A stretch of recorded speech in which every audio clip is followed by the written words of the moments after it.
काल नाशिक महानगरपालिकेच्या स्टँडिंग स्थायी सभापती मीटिंगमध्ये शहरातील अत्यावश्यक विषयावर चर्चा करण्यात आली. शहरात डेंग्यू, मलेरिया, स्वाईन फ्लू आणि कावीळसारख्या धोकादायक साथीच्या आजारांनी थैमान घातले आहे. नागरिक त्रस्त असतानाही तक्रारीची सारी दखल न घेणाऱ्या आणि लोकप्रतिनिधीचे फोन न उचलणाऱ्या कामचुकार अधिकाऱ्यांना गुरुवारी स्थायी समितीच्या बैठकीत सदस्यांनी चांगलेच धारेवर धरले. या गलथान कारभारावर संताप व्यक्त करत सभापती मच्छिंद्र सानप यांनी सर्व कार्यकारी अभियंत्यांना उभे करून नागरिकांच्या तक्रारीचे तातडीने निराकरण करण्यासाठी दुपारी 3 नंतर सर्व अधिकाऱ्यांना कार्यालयात ठिय्या मांडण्याचे निर्देश दिले. स्थायीचे सदस्य राहुल दिवे यांनी ब्ल्यू व रेड लाईनमध्ये बांधकाम करता येते का असा प्रश्न उपस्थित केला.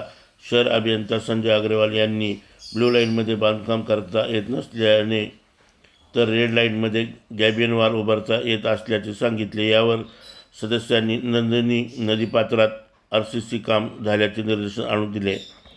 सदस्य आदित्य पांडे यांनी सारडा सर्कल ते सायंतारा मार्ग महावितरणाने भूमिगत केबल टाकण्यासाठी खोदून ठेवल्याचा मुद्दा उपस्थित केला.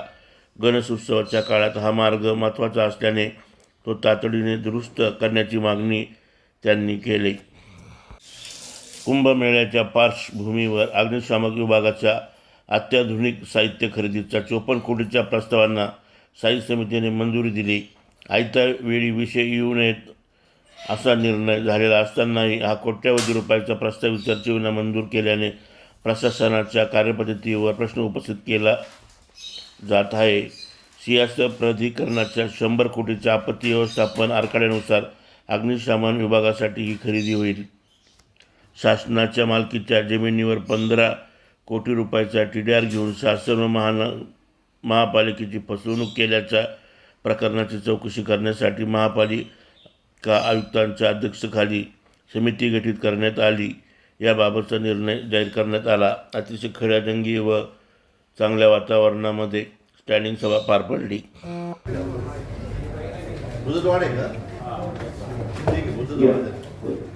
विषय क्रमांक 324 माननीय अधीक्षक अभियंता कवी बापू यांच्याकडे गाव क्रमांक 7 या ठिकाणी कोटेकोशी या नदीला टिबेटियनच्या बॉर्डरवर या नदीला पूर आला आणि पुढे त्रिशूली नदी या ठिकाणी पूर येऊन या संपूर्ण नेपाळमध्ये एक मोठी जीवित हानी झाली. आता ही नेपाळमध्ये जी काही जीवित हानी झाली आपण सगळ्यांनीच त्याला व्हिडिओ युट्यूबला प्रसार माध्यमातून बघितले असेल की किती मोठ्या ताकदीचा तो पूर होता. आणि हा पूर ज्यावेळेस आला असं नाहीये की प्रशासनाला माहीत नव्हतं.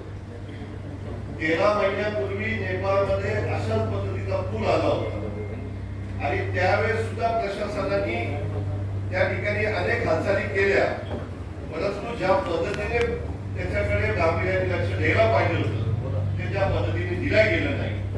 आणि आज नेपाळला आणि भारतामधल्या अनेक जिल्ह्यामध्ये बिहारपर्यंत त्याची पूररेषा त्याची पुढे वाढली.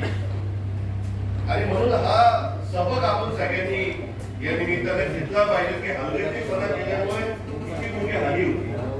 आणि याचाच एक भाग म्हणून आयुक्त महोदय टाकळी नासडी नदीला संगमामध्ये एक संरक्षण भिंत बांधलेली आहे.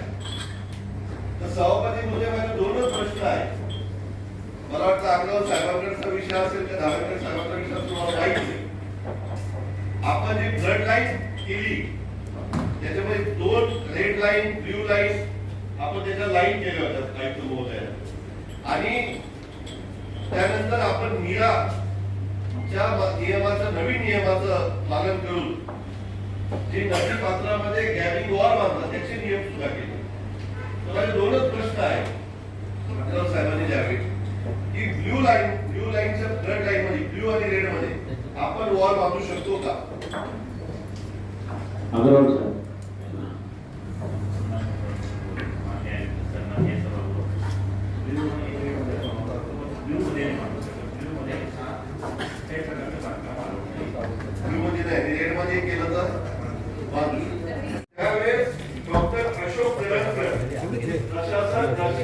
महानगरपालिका यांच्या सहीने नाशिक महानगरपालिका प्रभाग क्रमांक 16 अंतर्गत आदिवासी वाडा येथे संरक्षण भिंत बांधणे कोणते मोठे करून काय करून घ्यायचं आहे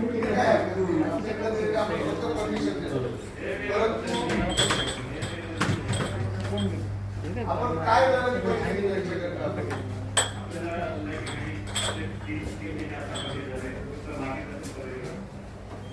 सांगा काय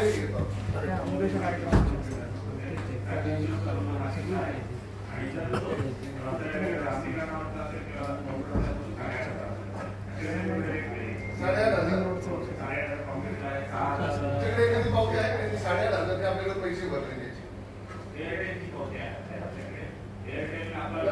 तुम्हाला मी सांगतो आपला हा ब वर्ग आहे. आपण यांना पैसे भरून घेतले आहेत 1,050 रुपये आपण याचे पैसे भरून घेतले आणि आपली ब वर्गाची असताना आणि मालेगाव महापालिका ही ड वर्गाची आहे 3,850 रुपये तर सरळ पैसे भरून घेतलेले आहेत. हा सगळा काळापासून आपला अजून चाललेला आहे. याच्यावर कोणाचं अंकुश नाही लागत. रेल्वेचं जाळं एवढं मोठ्या प्रमाणात आपल्या इथं जाळंही झालेलं आहे का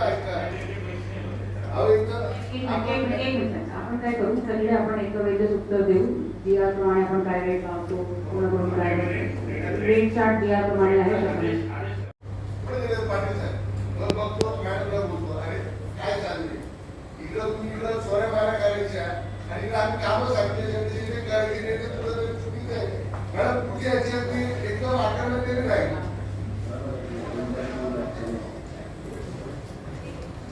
या विषयात मोठ्या प्रमाणात आम्ही मतभेद राहील महासभेत सुद्धा याचा मोठा आंदोलन करण्याशिवाय आता पुन्हा शहर घेऊन आंदोलन बसेल आपल्या लक्षात घ्या. तुम्हाला विनंती आहे लवकर दखल घ्या. दुसरा एक विषय असा होता आपण सीएसएल न्यायालयामध्ये जे काही पेके दिले आहे